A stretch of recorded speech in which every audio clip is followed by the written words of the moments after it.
A paz de Deus, nosso Pai, de nosso Senhor Jesus Cristo. Este é um canal de opinião, reflexões e análises bíblicos. Passando no nosso canal, não esqueça de ativar as notificações para que você receba o nosso vídeo primeira mão. Irmão, falando um pouco sobre o vídeo de ontem, o senhor Gessé de Almeida, voltou lá no meu canal, meus inscritos falou para mim eliminar os comentários dele, porque os comentários dele servem mais para ser jogado no lixo do que para ficar num comentário, né? E ele é uma pessoa muito incoerente, entendeu, irmão? Outra coisa, ele é uma pessoa, um desmoralizador, uma pessoa sem brilho, né? Nos vídeos anteriores, fez um vídeo aí, me desmoralizando, né? Mas deixa pra lá. Então, ele voltou a comentar de 17 de João, do verso 12, dizendo que Judas se perdeu. Veja bem, quando você pega o texto bíblico, João 6 João 17 e 12, e faz uma análise com João 6 e 70, você vai ver que o Senhor Jesus nunca falou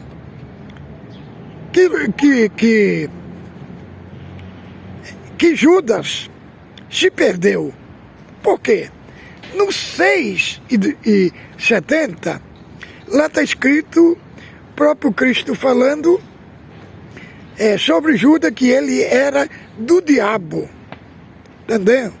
Então, do diabo antes de trair.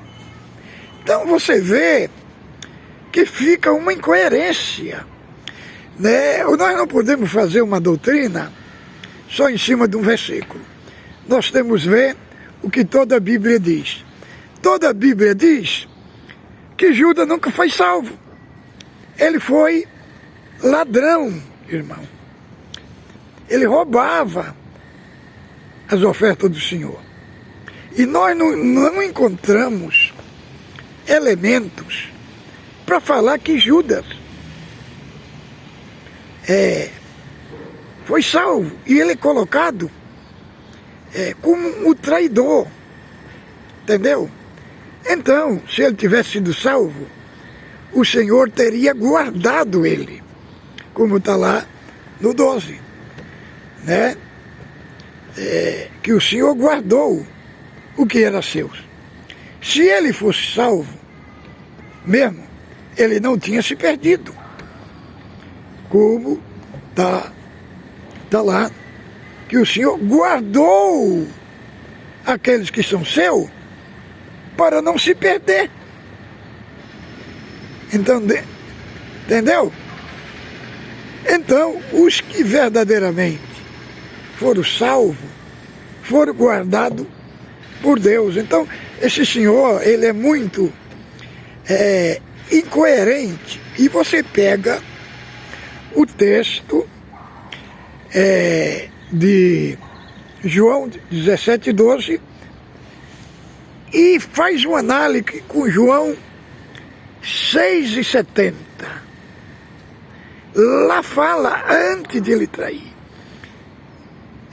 No verbo presente, que Judas era o diabo. Ele não falou, ele não vai ser, não é no futuro, é no presente.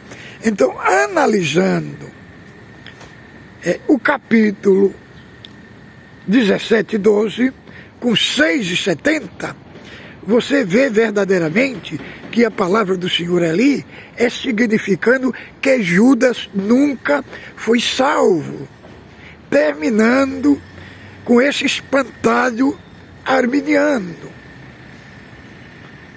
Entendeu, irmão? Agora, o irmão Atoite, um arminiano, ele falou para mim fazer um vídeo sobre essa expressão. Em verdade vos digo que não passará essa geração sem que tudo aconteça. Eu reconheço que este é um texto muito difícil de interpretar. Os eruditos, muitos eruditos, comentaristas, sentem dificuldade nesse texto. Mas primeiro, vamos ler aqui Mateus 24, do 3 ao 37. No Monte das Oliveiras, achava-se Jesus sentado. Quando se aproximaram dele, os discípulos, em particular, lhe pediram: dize-nos, quando sucederá estas coisas e que sinal haverá da consumação do século? E ele lhe respondeu: vede, que ninguém vos engane, porque virão muitos em meu nome, dizendo: eu sou o Cristo, enganarão a muito. Certamente ouvireis falar de guerra, rumores de guerra. Vede, não vos assusteis, porque é necessário assim acontecer, ainda não é o fim. Porquanto se levantará nação contra nação, reino contra reino, e haverá fome, terremoto em vários lugares. Portanto, tudo isto é o princípio das dores. Então sereis atribulados e vos matarão. Sereis odiados de todas as nações por causa do meu nome. Nesse tempo, muitos hão de escandalizar, trair e odiar uns aos outros. Levantam-se muitos falsos profetas, enganarão a muito. E por se multiplicar a iniquidade, o amor de muito esfriará de quase todos. Aquele, porém, que perseverar até o fim será salvo. E será pregado este evangelho do reino por todo o mundo, para testemunha de todas as nações, então virá o fim. Quando, pois, vide a abominação da desolação, de que falou o profeta Daniel, no lugar santo, quem lê, entenda. Então os que estiverem na Judeia, fujam para os montes. Quem estiver sobre o eirado, não desça a tirar a casa alguma coisa. E quem estiver no campo, não volte atrás para buscar sua capa.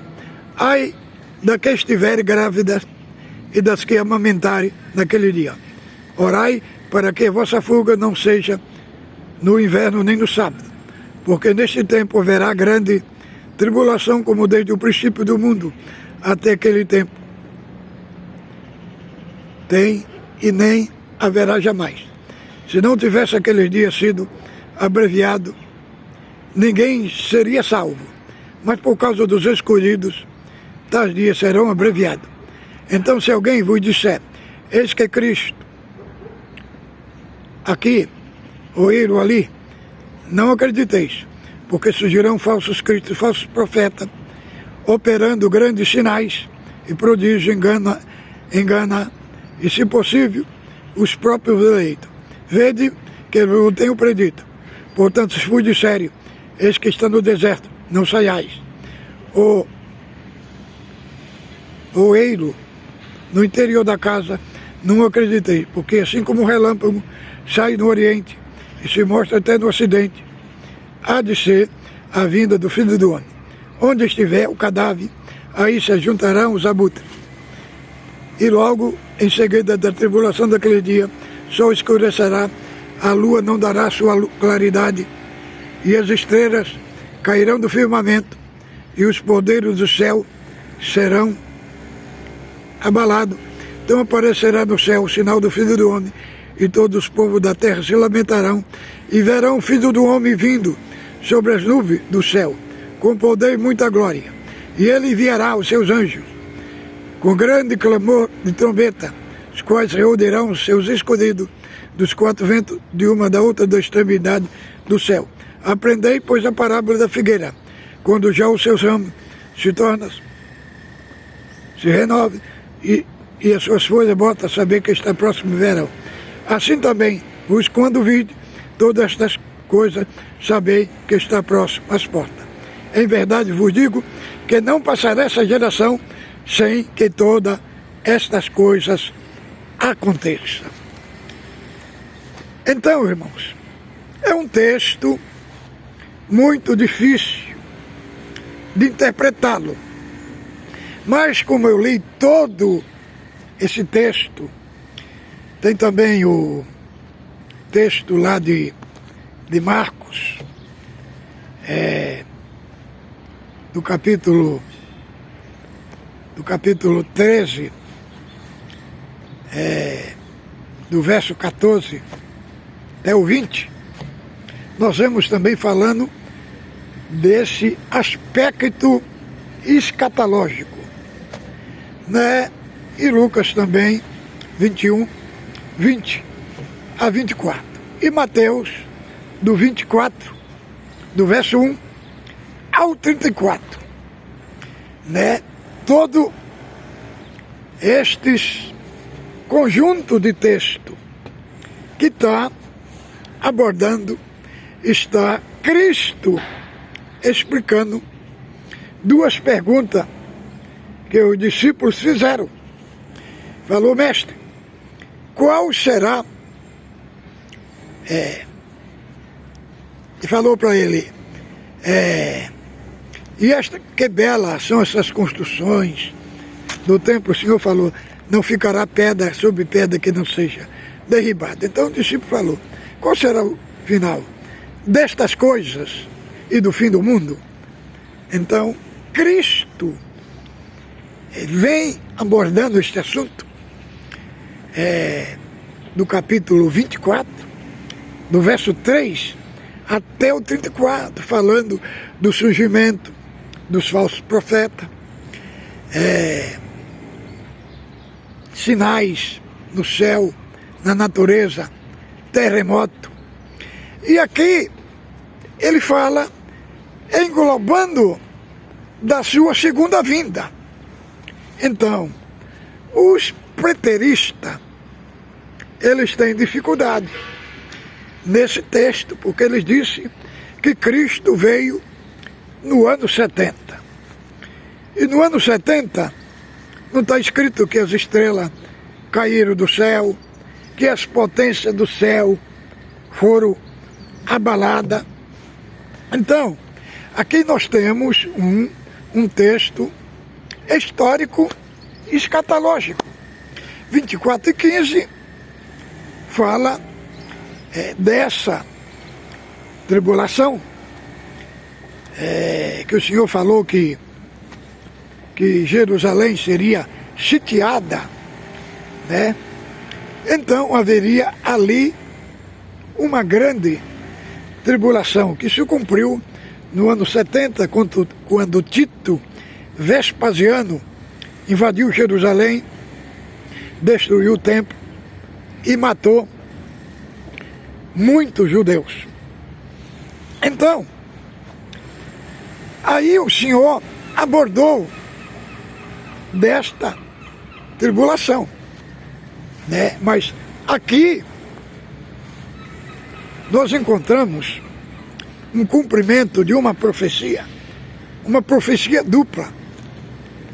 Uma tribulação que foi nos anos 70, que não foi muito intensa, igual vai ser essa outra, né, da vinda do anticristo. E ali o Senhor falou, em verdade vos digo, que não passará essa geração sem que todas essas coisas aconteçam. É isto que os exegetas têm dificuldade de entender. Este texto, em verdade vos digo, que não passará esta geração sem que todas essas coisas aconteçam. né? Mas no grego, esta palavra geração significa raça e significa descendência e semente. Então, num texto geral, o Senhor queria dizer que não acontece, em verdade vos digo, que não passará esta descendência dos judeus, representando que a descendência de Israel ia contemplar a segunda vinda de Cristo. É óbvio que o Senhor não se contradizeu por fará esta geração, falando da geração dos judeus, não só daquela geração, porque esse texto está situado dentro de profecias escatológicas, profecias da segunda vinda de Cristo. Agora, o meu entendimento é que esta geração se refere à descendência de Israel, o povo de Israel que veria o cumprimento da segunda vinda de Cristo, vendo as estrelas caindo do céu, as potências do céu sendo abaladas, a lua se convertendo em sangue e Cristo aparecendo. Então, é um texto bastante complexo, bastante tenso, né? Os exegetas, eles têm muita dificuldade quando se debruçam sobre este texto para interpretar esta parte. Em verdade vos digo, não passará esta geração sem que todas essas coisas aconteçam. Dá uma impressão que esta geração é como se fosse aquela geração só do tempo de Cristo. E aí, irmão, os críticos aproveitam para falar que Cristo falou que vinha e não veio. E aí começa a falar que Cristo se equivocou destas palavras, né? Mas como esta palavra no grego, ela tem um campo semântico muito grande, né? Não significa só geração, significa raça, significa semente, significa descendência. Então, o que eu acho mais coerente é que o Senhor falou para a descendência de Israel em todo o contexto escatológico até a segunda vinda de Cristo. Não só para aqueles Israel, mas em todo Israel que está dentro deste contexto escatológico. Só um momento, irmão, falar uma parte aqui para completar o termo lá de Judas. Irmão, não é porque Judas estava incluído naquela parte dos 12 na missão que foi lhe dado o poder de curar, de fazer maravilha. Isso não é sinônimo de uma pessoa salvo. Milagre, maravilha. Que o Senhor falou lá em 7 de Mateus, muitos virão naquele dia e vão falar: Senhor, Senhor, não fizemos milagre e muitas maravilhas? E ele vai dizer: em verdade vos digo que não vos conheço, apartai-vos de mim, filhos da iniquidade. Então, bem vê que aqueles operaram milagre e maravilha e não eram salvos, e eram perdidos. Aqui, fica aqui este aspecto aqui. Tanto uma parte que o senhor Jessé Almeida vem trazendo, querendo mostrar sobre os argumentos dos arminianos, nesse sentido, é muito fraco, irmão. Muito fraco. Principalmente ele, que é um indouto na teologia arminiana. Veja lá o canal dele, irmão. Lá tem o vídeo do pastor Flávio Martinez. Tem o vídeo lá do Thales Elia, do Teologar. Tem daquele pastor da Assembleia. Tem do Dr. Vailate. Querendo dizer, ele põe todos esses vídeos lá para ver se dá uma base para defender a doutrina arminiana que ele atende. Por irmão ver, né, é uma pessoa que não tem nenhuma base. Ele precisa colocar os vídeos dos outros pastores lá para dar uma força para ele. No meu canal eu não posto vídeo de ninguém. Tem um que eu postei do Nicodemo, foi no sentido ele falando sobre a congregação. Mas os meus vídeos aqui, eu faço as minhas pesquisas, elaboro os vídeos, faço o vídeo naquilo que aprendi, naquilo que está dentro de mim. Eu não preciso colocar vídeo de outro pastor para me ajudar, como esse seu Gessé. E ontem ele colocou até a feira da Bahia, lá no canal dele. É uma mistura de teologia com feira de compras. É uma coisa, irmão, só quem está nesse canal aí é só quem é atrasado igual esse cidadão aí, irmão. Então fiquem com Deus, irmão, a paz de Deus.